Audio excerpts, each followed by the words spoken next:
Imagine you went out, checked the mail, you open your mailbox, get your power bill, and $700 for the month. Hello, I'm Jonathan Elder, and yes, unfortunately, this did happen to me. I made a few changes in my home, and today I'm going to be sharing them changes with you.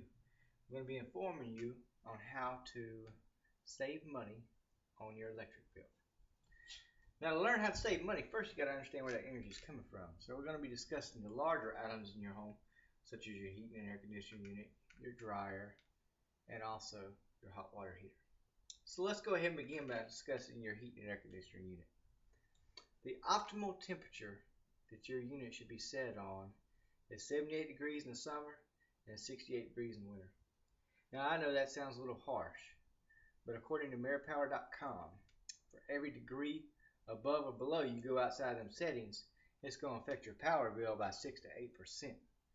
So if you get a little warm, turn a fan on.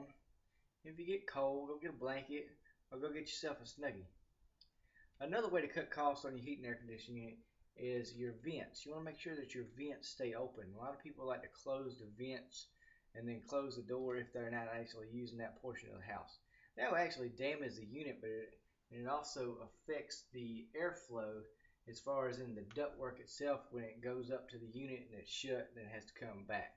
So the most efficient way is to leave all your vents open. Alright, so now you learned how to save a little money on your heating and air conditioning unit. Let's talk about how you're going to save on your dryer. I used to try to stuff my dryer as much as I could so it only ran one time.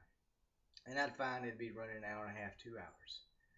And then I said, well, what about if I take that load and split it into 2 loads? How long would it run then? And I found it was 30 minutes and 30 minutes. Therefore, it only ran an hour.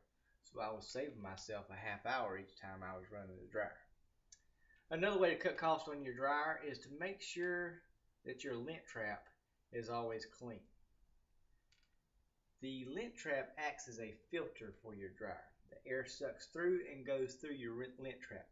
If it's got too much lint on there, the air's not going to get through and your dryer is not going to be working properly. Alright, so now you know how to save money in dryer, know how to wash or dry your clothes efficiently. Let's talk about your hot water heater. Think about it for a second. When's the last time you used hot water and you did not add cold water to adjust your temperature, whether you were doing the dishes or taking a shower?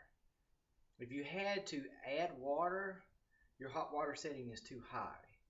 It has a setting on it at the bottom. You can remove a panel to get to it.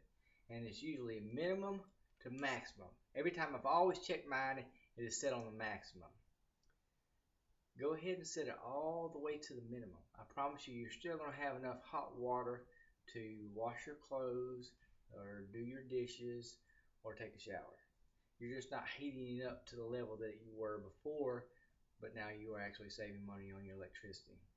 Another way to save is you can buy a timer for your hot water heater. If you have a set schedule where you only shower in the morning or at night, why are you heating up water 24 hours a day? Why not just heat it up a couple hours before you actually need it? So heat it up 2 or 3 hours instead of 24 hours. Alright, so now let's discuss what we went over today.